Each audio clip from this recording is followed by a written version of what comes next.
Pratiquement 6h39 sur Europe 1, du sport et la Coupe du Monde avec cet exploit historique de la Norvège qualifiée pour la première fois de son histoire en quart de finale du mondial.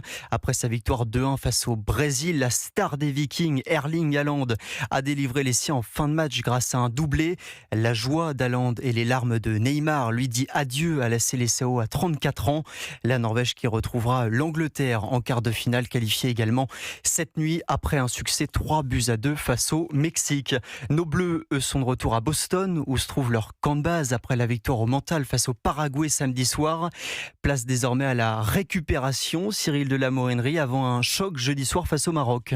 Oui, après être sortis du piège paraguayen, les Bleus vont devoir se préparer à un tout autre combat. Le Maroc est une très belle équipe de football, sacrée championne d'Afrique sur tapis vert face au Sénégal.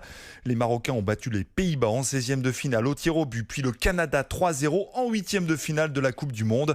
Le défenseur William Saliba, interrogé sur l'équipe TV, s'attend à un match très difficile. C'est une très grosse équipe. Voilà, ils ont battu des grandes nations. Surtout, ils ont pas perdu un match. Il faut que déjà qu'on se repose parce qu'on est un peu KO là, qu'on prépare bien ce match et voilà. Il y a 4 ans, la France avait battu en demi-finale de la Coupe du Monde au Qatar le Maroc 2-0. Mais cette année aux États-Unis pour ce quart de finale, les Bleus pourraient rencontrer plus de difficultés, prévient le consultant d'Europe 1, Alain Giresse. C'est des retrouvailles, mais en même temps, je pense que justement, à partir de cette demi-finale, le Maroc a progressé. Le Maroc a pris de l'expérience. C'est un adversaire qu'il ne faudra pas du tout négliger. Français et Marocains se connaissent très bien. La star et capitaine du Maroc, Achraf Hakimi, va retrouver jeudi ses coéquipiers du PSG, Dembélé, Barcola, Doué.